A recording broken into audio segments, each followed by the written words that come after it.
Welcome to our channel. Today we how to withdraw uploads in Bubble using S3 connector, full guide step by step. To begin withdrawing uploads in Bubble using the S3 connector, first, make sure you have an account with Amazon Web Services.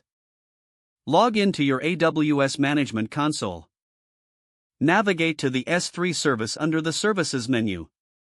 Create a new S3 bucket if you don't already have one for your application's needs.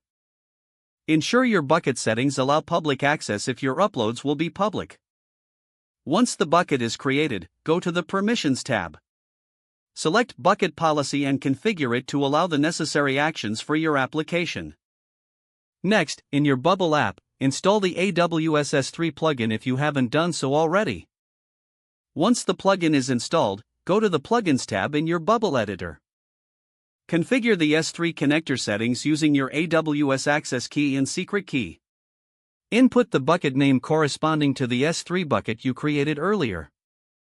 Now, set up a workflow in Bubble for the upload action. Drag and drop the upload file action into your workflow. Select the file input element that users will utilize to upload their files. In the S3 connector settings for the upload, specify the target directory if needed.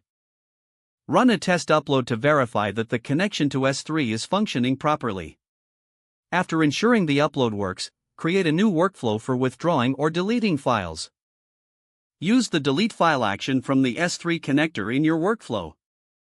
Specify the file's S3 URL or key that you want to delete.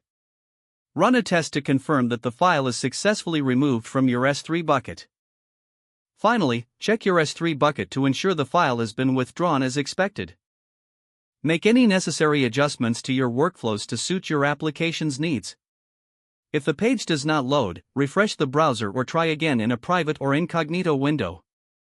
Make sure you are using the correct email address, then retype it carefully to avoid small typos. If your password is not accepted, use the reset option and create a new strong password you can remember. Check your spam folder for verification or security emails, then complete any requested confirmation steps.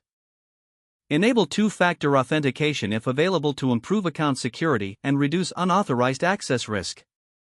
After signing in, review your profile details so your contact information and settings are accurate and current. Don't forget to like this video and subscribe to our channel for more step-by-step tech guides.